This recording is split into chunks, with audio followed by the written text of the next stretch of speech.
Point de vue vous est présenté par Développement Côte-de-Beaupré. Soutenir, mobiliser, entreprendre. En affaires avec lacôte.com. Bienvenue à Point de vue.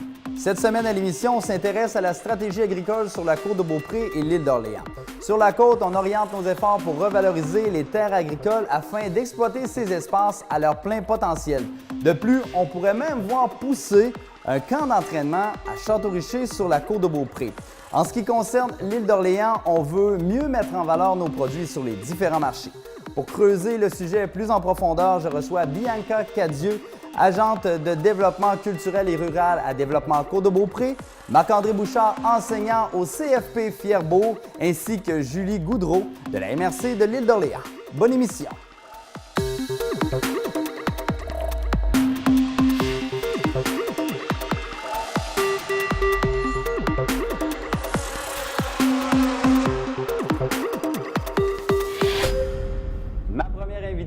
Bianca Cadieux, elle est conseillère en développement culturel et rural à Développement Côte-de-Beaupré. Bonjour, vous allez bien? Bonjour, ça va très bien et vous? Super bien, merci. Bienvenue à Point de vue. Alors aujourd'hui, on va parler d'agriculture, on va parler du milieu agricole parce que ça fait partie du paysage de la Côte-de-Beaupré et de l'île d'Orléans. Et d'entrée de jeu, moi, je veux juste comprendre, c'est un peu une question niaiseuse, mais il faut que je la pose. Le PDZA, le plan de développement de la zone agricole et la stratégie agricole, est-ce que c'est la même chose ou c'est deux affaires puis il y a une distinction à faire entre les deux? C'est pas tout à fait la même chose. Il y a une distinction à faire. En fait, le PDZA, c'est un outil stratégique qui a été développé pour le milieu agricole. Ici, sur la Côte-de-Beaupré, il a été développé en 2014. En ce moment, il est mis en œuvre par Développement Côte-de-Beaupré et la MRC de la Côte-de-Beaupré. Donc, notre rôle, en fait, c'est de gérer et d'accompagner les différents acteurs ruraux de la Côte-de-Beaupré. Et il y a plusieurs actions qui ont été entreprises depuis, par exemple la Banque de terre, le maintien du parcours gourmand ou même un pamphlet sur la cohabitation rurale et urbaine. Donc ça, c'est pour le PDZA. Pour la stratégie agricole, donc des activités agricoles et agroalimentaires, c'est un très long nom. Donc, en fait, la stratégie, c'est une demande qui est née du Forum des élus, qui est maintenant gérée par la CMQ, donc la Communauté métropolitaine du Québec. Et en fait, la région de la capitale nationale et de la ville de Lévis est la première région à avoir instauré une stratégie commune à toutes les MRC. Donc, on a mais avec des spécificités. Oui, exactement. Donc, on a pris dans le fond tous les PDZA et on a ressorti les enjeux qui rassemblaient dans le fond toute la région ensemble. Et donc, nous, Développement Côte-de-Beaupré et la MRC, on est très proactifs dans ces dossiers-là. On fait non seulement partie du comité consultatif, mais aussi de différents comités de projet. Puis est-ce qu'on a une vision claire de ce qu'on veut faire avec l'agriculture, l'agro, bref, sur la Côte-de-Beaupré? Bien, il faut se le dire, la Côte-de-Beaupré, elle est agricole d'âme, de culture et de tradition. Ça fait partie d'elle. Nous, notre volonté, c'est d'attirer des entreprises agricoles, d'optimiser aussi le développement des activités, que ce soit par la mise en valeur des petites et des moyennes entreprises sur la Côte-de-Beaupré. On en a vraiment plusieurs et elles travaillent beaucoup sur des cultures très diversifiées. C'est un travail de concertation pour qu'on amène le plus de dynamisme possible dans le milieu agricole. Pour nous donner un ordre de grandeur, est-ce qu'on a des proportions, par exemple, des terres agricoles occupées, non occupées sur la Côte-de-Beaupré? Ça ressemble à quoi? Les statistiques que nous avons en ce moment, ils datent de quelques années, mais nous savons qu'il y a environ 23 890 hectares, donc 35,6 du territoire de la MRC de la Côte-de-Beaupré qui est zoné agricole. En 2005, on a établi qu'il y avait 2051 hectares qui étaient en friche. C'est des données qui datent de quelques années, mais la stratégie agricole en ce moment travaille sur un projet pour remettre à jour ces analyses. Donc, on devrait avoir des nouvelles données statistiques sous peu. Mais c'est quoi? On veut augmenter ce pourcentage-là? On veut protéger ces zones-là? C'est quoi les grands objectifs, bref, de cette stratégie-là? Bien, c'est sûr que le nombre de terres en friche, ça serait agréable de le diminuer pour avoir le plus de culture possible sur la Côte-de-Beaupré. Pour le PDZA, il y a des objectifs et pour la stratégie, il y en a aussi. Donc, pour le PDZA, en fait, nos objectifs premiers, c'est vraiment de mettre en valeur les différentes entreprises agricoles de la côte. C'est d'accroître, c'est diversifier les différentes activités, qu'elles soient agricoles, forestières ou agrotouristiques. C'est de reconnaître aussi la multifonctionnalité de l'agriculture sur la côte de Beaupré en ayant des activités complémentaires comme l'agro-tourisme et la transformation à la ferme. Pour ce qui est de la stratégie agricole, là, on va vraiment un peu plus large. Donc, c'est sûr que c'est de mettre en œuvre les différents projets. En ce moment, nous en avons 14 à gérer. Donc, c'est aussi de continuer à mobiliser les différents acteurs au sein de la stratégie et bien sûr, de soutenir l'essor agricole à travers la mise en commun des enjeux. Mais si on veut revaloriser les terres en quelque sorte, il va falloir combattre un peu l'étalement urbain. Puis actuellement, la côte de Beaupré se développe, donc ça va être peut-être un petit peu compliqué pour vous autres. Bien, c'est une mission qui est pas facile, là, en effet, mais on a les outils en ce moment pour nous aider à bien gérer. C'est surtout de tenir cet équilibre entre l'urbanisation et la ruralité qui est important. Donc, on travaille vraiment de concert, que ce soit avec les municipalités, la MRC, Développement Côte-de-Beaupré, la CMQ. Donc, on travaille vraiment tous ensemble pour tenir cet équilibre. Je veux vous entendre parler de la Banque de terre allouée. C'est un outil qui a été développé il n'y a pas si longtemps pour revaloriser les terres. Et plus précisément, bien, ça sert à quoi? Pourquoi on en est venu à développer cet outil-là? C'est vraiment pour aider non seulement les propriétaires de terres qui veulent louer ou vendre leurs terres, et aussi aider les producteurs ou la relève agricole à se trouver une terre sur la côte de Beaupré. Mais il y avait une demande pour ce genre de service-là, oui, ce genre d'outil-là? En effet, bien, surtout avec les friches qu'on a sur la terre, c'est à partir de là qu'on a réalisé il y aurait peut-être quelque chose à faire pour peut-être remettre ces terres en friche, en culture. Au moins dire qu'il y en a. Exactement.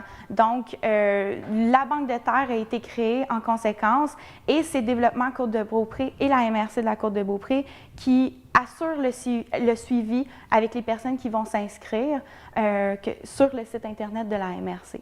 OK. Depuis la création de cet outil-là, il y a un seul et unique exemple de maillage. Vous ne trouvez pas ça un peu timide comme départ? Pourquoi ça ne marche pas tant que ça, votre affaire? Donc, en fait, oui, on a eu un premier maillage qui a été un franc succès entre le propriétaire Alain Dupont et le couple Sophie et Mathieu Morissette. Ça s'est déroulé en 2016, ce maillage-là. En fait, en ce moment, on a une vingtaine de dossiers actifs, que ce soit des producteurs ou des propriétaires. Il faut juste réaliser comment c'est des dossiers qui sont complexes, qui prennent du temps et qui demandent une attention précise. Donc, nous, quand on va présenter un demandeur et un offreur, on veut que ça s'enligne pour non seulement un maillage, le meilleur maillage possible, gagnant-gagnant, et qui va durer, qui va perdurer dans le temps. J'imagine que ceux qui ont des terres à louer ne veulent pas qu'on fasse n'importe quoi non plus sur leurs terres. Oui, exactement. Donc, c'est une des raisons pourquoi il faut sensibiliser les propriétaires, que ce soit pour la vente ou la location non apparentée, mais aussi sensibiliser la relève agricole par rapport à ce type de projet-là et à ce type de projet-là spécifiquement sur la côte de Beaupré. Donc, assez timide comme départ, mais plein de potentiel. Exactement. Pour la région. Bon, aussi, la stratégie agricole a pour objectif de mettre sur pied un jardin-école sur la côte de Beaupré. Est-ce que ce projet-là progresse bien? Oui, en fait, le camp d'entraînement agricole progresse très bien. Développement Côte-de-Beaupré est un des partenaires techniques et financiers dès le début de ce projet. On travaille en étroite collaboration avec Marc-André Bouchard, professeur chez Fierbourg. Et en ce moment, on vient de former un comité de projet à la stratégie agricole pour réfléchir et bien enligner ce projet-là parce que vraiment, on a une grande attention à porter sur ce projet-là puisque le lieu ciblé serait en fait les terres derrière les résidences Mont-Champagnat à Château-Richer. OK, excellent. Donc, on en parlera plus dans le détail avec M. Bouchard qui s'en vient tout de suite après vous. Merci beaucoup d'être venu nous voir. Merci beaucoup.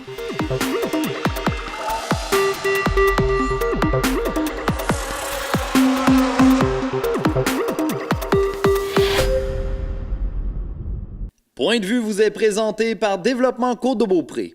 Soutenir, mobiliser, entreprendre. En affaires avec lacôte.com. Mon prochain invité, Marc-André Bouchard, il est enseignant au Centre de formation professionnelle à Fierbourg. Monsieur Bouchard, bonjour. Bonjour. Merci d'avoir accepté notre invitation. Monsieur Bouchard, vous êtes enseignant dans le programme horticole. Est-ce que c'est une bonne nouvelle, selon vous, l'arrivée d'un jardin-école et d'un camp d'entraînement sur la côte de Beaupré prochainement? Oui, c'est une bonne nouvelle. Si on peut se permettre de faire une petite mise en situation. Fierbourg, il y a quelques années, ont décidé, avec l'aide de 3 étudiants dans un projet qu'ils avaient déposé avec 2 enseignants, de partir un projet de production de paniers pour voir si ces 3 étudiants-là étaient capables de travailler ensemble. Et s'il y avait une fibre entrepreneuriale. Donc les enseignants ont dit, bien sûr, on va vous aider, on va vous accompagner là-dedans. Alors, ils ont mis sur pied un projet qui s'appelait le Jardin-École de Fierbourg. OK. Et ça leur a permis de faire une vingtaine de paniers pendant 15 semaines dans la réalité du Un type concret. de projet pilote. Un type de projet pilote. Et c'est couronné de succès. Alors, très heureux, les 3 étudiants ils ont rempli leur objectif et ont réalisé, puis d'où le mandat d'un jardin-école comme ça, qui est un peu un camp d'entraînement en soi, ils ont aimé, ils savaient qu'ils voulaient faire de la production, mais peut-être pas travailler ensemble. C'est des très bons amis. Ils ont dit finalement, on va peut-être partir chacun de notre côté avec nos projets individuels, mais avec une expérience derrière eux qui était très tangible. Alors, suite à ça, les enseignants s'étaient assis ensemble. On dit, bon, mais comment on fait pour continuer un projet comme ça? Et c'est présentement en train de se structurer et de voir là, la facette, comment ça l'infrastructure autour de ça. Donc, c'est une bonne nouvelle parce que c'est un peu en continuité avec ce que vous avez démarré. C'est un peu ça? Exactement. L'objectif est d'offrir aux étudiants de notre programme de production horticole un atelier, un endroit de travail pratico-pratique, un laboratoire en soi où ils vont pouvoir, au niveau pédagogique, mettre en pratique avec les étudiants, avec les enseignants, dans leur cursus d'école, dans leur parcours, la réalité terrain. Donc, on passe de la théorie à la pratique. pratique. Bon, de ce que je comprends là-dedans, là, c'est que le jardin-école, le camp d'entraînement, c'est 2 programmes différents, mais qui sont complémentaires. Pouvez-vous me parler peut-être du jardin-école précisément, à quoi que les étudiants vont avoir droit? Vous l'avez effleuré rapidement, mais qu'est-ce qu'ils vont être amenés à faire concrètement? La façon que le jardin-école est monté, c'est un petite terre. On est à 2 endroits présentement. On est à Charlebourg, au Centre de formation professionnelle de Fierbourg.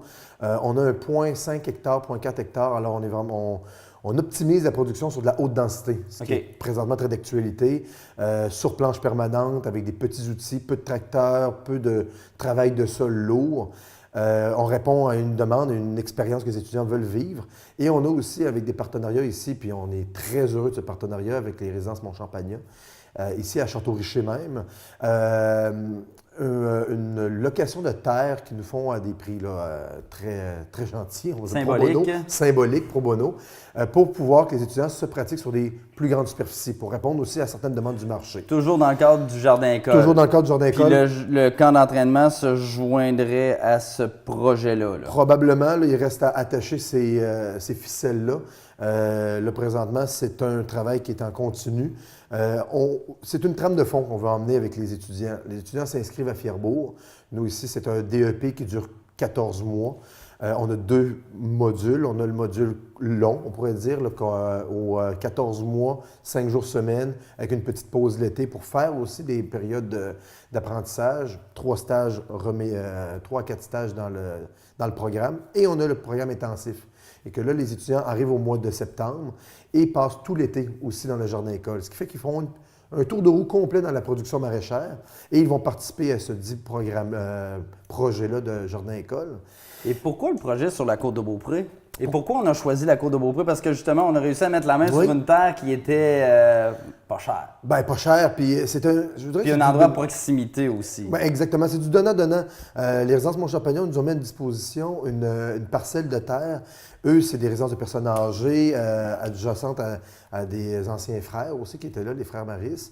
Et avec une connotation agricole. Nous, on ramène un volet là, pédagogique et agricole sur une terre qui avait déjà eu ce mandat-là. Alors, je crois que c'est du gagnant-gagnant de chaque côté. On est très heureux de ce partenariat. Et pourquoi la Côte-de-Beaupré? Bien, notre commission scolaire, qui est les premières seigneuries, rayonne sur la Côte-de-Beaupré, l'île d'Orléans. Évidemment. C'est le berceau de l'agriculture en Amérique du Nord. Fait que je pense que ça allait de soi que la production horticole de Fierbourg, on regarde cette facette-là. C'était très long à trouver comme possibilité, mais ça l'ouvre des portes. Ça ouvre des portes justement au camp d'entraînement qui vient s'imbriquer, qui s'imbriquerait, je vais parler plus au conditionnel, qui s'imbriquerait dans justement un parcours que les étudiants feraient. Suite à leur diplôme de DEP, ils ont accès maintenant à un cours de lancement d'entreprise avec Fierbourg pour pouvoir parfaire un peu leur côté entrepreneurial, monter le plan d'affaires, voir si c'est viable leur projet. Et suite à ça, si tout va bien, si toutes les ficelles justement s'attachent et on est capable de ramener le projet là, bien droit, ils pourraient avoir accès à un camp d'entraînement qui leur permettrait de mettre en pratique leurs années et demie. Donc, pour les élèves triés sur le volet qui sont plus motivés que les autres, entre guillemets. Oui, qui ont carrément montré de l'intérêt et aussi, je vous dirais, du travail dans le domaine. Mais concrètement, qu'est-ce que ça peut changer pour les apprentis agriculteurs? C'est la meilleure formation qu'ils peuvent pas avoir, en fait. Bien, c'est une expérience véritable de travail de terrain. Exactement. Qu'on donne déjà en partie avec Fierbourg, mais on les accompagne. Pendant tout le temps de leur cursus du DEP, les enseignants les accompagnent, les coachent, les forment vraiment au niveau pédagogique et on les laisse partir à partir du lancement d'entreprise. Parce que là, ils s'assisent avec d'autres enseignants, plus pour développer leur volet entrepreneurial et après ça, ils vont mettre en pratique leurs expériences. C'est de répondre un peu aux demandes de nos partenaires qu'on a, que ce soit le ministère de l'Agriculture et des Pêcheries, le MAPAC, que ce soit le financier agricole. Souvent, les commentaires qu'on arrivait, c'est qui nous donnaient, c'est que les gens venaient s'asseoir devant eux, je suis assis devant vous, et ils demandent bon, bien, où est votre plan d'affaires, où est votre expérience, et où votre diplôme? L'expérience va être là dans ce que j'ai vécu à l'école. C'est ça, là, je viens de répondre aux trois là, en ayant ça. Fait que leur cursus il pourrait durer 3 ans à peu près, un an et demi de DEP et un an et demi là, au niveau du camp d'entraînement, de la mise en pratique de leur expérience, pourraient s'asseoir à la suite de ça devant un banquier, le financier agricole et dire bon, bien, voici mon plan d'affaires. Voici mon expérience terrain et voici mon diplôme. Maintenant, là, on développe un jardin-école, un camp d'entraînement, mais est-ce qu'il y a un engouement? Là, vous avez 2 pieds dedans, vous êtes à l'école. Est-ce qu'il y a un engouement grandissant ou est-ce qu'il y a quelque chose pour l'agriculture? Moi, j'ai l'impression que c'est peut-être un domaine qui est difficile, c'est peut-être en déclin, mais vous me disiez le contraire. Oui, là, quelques années, quand le producteur horticole a commencé à réfléchir, ça c'est à travers le Québec, reformuler le programme. On se posait la question parce que les inscriptions étaient quasiment nulles. Pas au rendez-vous, quasiment nulles. On avait 2, 4, 5 inscriptions par année, pas suffisant pour partir des groupes. Et depuis 4 ou 5, ça a pris une année. On a réussi à partir un groupe il y a 4 ans à peu près pour partir une première cohorte. Et depuis ce temps-là, c'est exponentiel. On le sent via les émissions de télévision, le temps que le monde met aussi au niveau des camp entrevues. d'entraînement, ça risque de vous amener du monde aussi. Exactement. Et là, présentement, alors qu'on se parle, on est parti en 4 ans de à peu près une demande d'une dizaine de personnes à cette année 2 groupes qu'on a partis à l'automne et un groupe à l'hiver. Ce qui fait qu'on a assis sur les bancs d'école environ une 50aine d'étudiants en production horticole.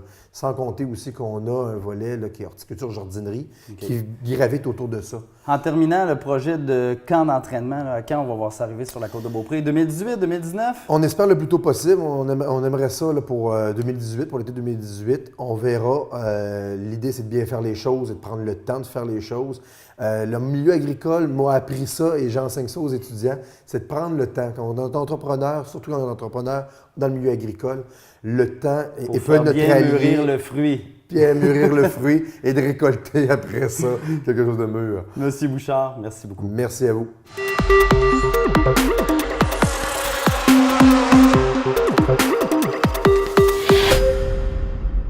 Ma prochaine invitée, Julie Goudreau, conseillère aux entreprises à la MRC de l'Île d'Orléans. Madame Goudreau, bonjour. Bonjour. Vous allez bien? Oui, très bien, merci. Bienvenue à Point de vue. On vient tout juste de discuter du projet Jardin-École, camp d'entraînement, bootcamp. Ça va se faire sur la Côte-de-Beaupré, donc pas loin de l'Île d'Orléans. De quelle façon l'Île d'Orléans entrevoit ce projet-là? En fait, c'est un projet qui est régional, donc ça émane de l'entente spécifique en agroalimentaire qui est régionale. Donc, la MRC de l'île d'Orléans met aussi de l'argent dans ce projet-là. Donc, ça concerne aussi les jeunes de la relève là, de l'île d'Orléans puis de toute la capitale nationale. Oui, parce que vous allez en bénéficier parce que de la relève à l'île d'Orléans, il y en a. Là. Oui, c'est pas ce qui manque. Donc là, quand on pense l'île d'Orléans, on pense milieu agricole, agrotourisme, puis le territoire de l'île d'Orléans, on le sait, est connu et reconnu pour ses terres fertiles, pour ses produits. Mais est-ce qu'on a une vision précise de ce qu'on veut que le milieu agricole soit et devienne dans le futur? En fait, on avait travaillé lors du plan de développement de la zone agricole, PDZA. En fait, il y a été eu un rapport final en 2014, puis on s'était fait une vision où on se voyait en 2030, par exemple. Puis on voulait que la MRC, que les producteurs, les transformateurs, ils contribuent au dynamisme agricole. Donc, en fond, ça se voyait dans l'accroissement de la notoriété de l'île d'Orléans. C'était des grandes lignes qu'on se donnait pour atteindre l'objectif pour qu'il y ait du dynamisme agricole, puis qu'il y ait du développement durable, puis fait que c'est la vision qu'on s'était donnée. Dans le fond, quoi, on veut que les agriculteurs prennent plus de place, plus de leadership? Qu'est-ce qu'on attend des agriculteurs? Bien, en fait, oui, qui contribuent au dynamisme, qui s'impliquent, qui travaillent de concert ensemble, en fait, pour qu'il y ait une notoriété plus forte. Donc, c'est dans cette vision-là que ça s'était discuté. Excellent. Il y a 4 grands chantiers poursuivis par la communauté métropolitaine de Québec, la CMQ, dans sa grande stratégie. Il y a le marché public, on veut la reprise de la production, le développement des marchés et la relève. Je veux qu'on décortique tout ça ensemble, en commençant par le marché public à Québec, parce que l'île d'Orléans, beaucoup de vos producteurs agricoles qui sont là, parce que ça fait partie de votre stratégie de vous mettre en valeur à cet endroit-là bien précis. Oui. En fait, c'est le Grand Marché de Québec, puis la MRC de l'île d'Orléans, est impliquée dans ce projet-là parce qu'il y a beaucoup de producteurs agricoles qui vendent leurs produits déjà à Québec, au marché qui existe déjà. Donc, lorsqu'il va déménager, les producteurs, ceux qui le désirent, continuer à vendre leurs produits. Puis, ce marché-là, c'est une offre de produits régionaux. Donc, c'est pas juste pour la région, pour la ville de Québec, c'est vraiment pour la région, Portneuf, jusqu'à Charlevoix. Donc, c'est mettre en valeur ces produits-là. Puis, on veut aussi qu'il y ait un marché branché qui appelle, que chaque territoire soit identifié. Par exemple, c'est pas encore nécessairement identifié comme projet spécifique, mais qu'il y ait, par exemple, un équipement mobile qui présenterait chaque MRC à sa couleur. Puis aussi, il y aurait une maison de l'agriculture pour présenter les activités agricoles, puis les produits propres à chaque territoire. Fait que c'est vraiment un projet, oui, c'est situé sur le territoire de la ville de Québec, mais c'est vraiment représentatif pour tout l'ensemble des territoires, des MRC environnantes. Oui, et l'île d'Orléans serait partie prenante de ce projet-là. Concernant la reprise de la production, j'imagine que ça n'a jamais trop arrêté à l'île d'Orléans. Non. Ça a commencé cet été. On répertorie les terres disponibles, mais est-ce qu'il y a beaucoup de terres disponibles à l'île d'Orléans? Non, en fait, pour nous, notre territoire, c'est pas vraiment un dossier là, qui est alarmant pour nous. Là. Nous autres, quand on a identifié, on a fait le tour avec justement là, les personnes qui sont attitrées à ce projet-là. Puis quand il y a des terres en friche, c'est quand ils n'étaient pas cultivables ou c'est vraiment, là, c'est très, très spécifique. Il y a toujours une justification, en fait. Puis il n'y a pas assez de grandes superficies en friche. Fait que pour nous, c'est pas alarmant comme projet. Donc, nous autres, à ce niveau-là, c'est plus, mettons par exemple, une relève qui n'a pas de ferme ou une ferme qui n'a pas de relève, qu'on essaye, nous, de faire des mix pour que les fermes puissent avoir un transfert puis les jeunes puissent s'établir. Ouais, c'est plus un projet qu'on travaille. C'est ça, beaucoup de relèves, pas beaucoup de terres inexploitées. Comment contribue à essayer de faire du maillage parce qu'on veut que nos jeunes de la relève restent sur l'île d'Orléans. Oui, c'est ça l'objectif. Oui. Mais nous, en fait, sur l'île d'Orléans, il y a beaucoup de fermes familiales, en fait, que de génération en génération qui font le transfert. Donc, c'est pas nécessairement, nous, un dossier qui est difficile pour nous en termes d'accompagnement. C'est plus des relèves de l'extérieur qui veulent venir s'établir, qui n'ont pas de terres qui sont disponibles. C'est plus à ce niveau-là. On a mis des annonces dans le journal autour de l'île pour dire, bon, bien, s'il y a des jeunes, de la relève, en fait, là, qui veulent s'établir, bien, nous, on peut vous dire un peu les terres qui sont à vendre, par exemple. Pas les terres qui sont en friche, parce qu'il y en existe quasiment, en tout cas, c'est quasi nul. Donc, on essaie de faire d'un rôle d'accompagnement à ce niveau-là, au niveau de la relève, pour faire des mix entre propriétaires et acheteurs.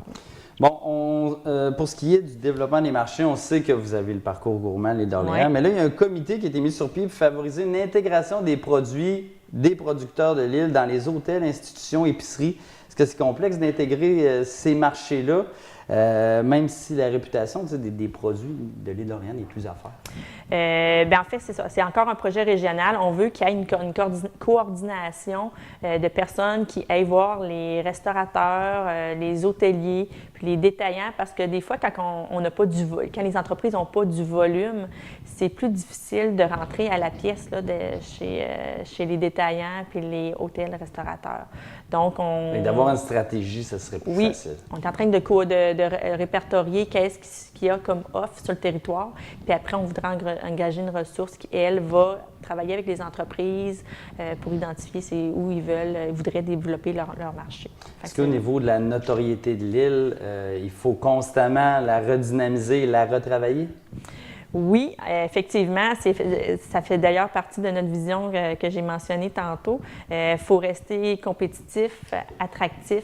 Donc, on est en train, là, bien, je dis on, c'est le territoire de l'île d'Orléans, est en train de faire une stratégie de marketing territorial afin que tous les secteurs d'activité sur l'île, qu'on parle des détaillants, de l'agriculture, du tourisme, de la culture, les citoyens même, on travaille tous ensemble vers un même objectif.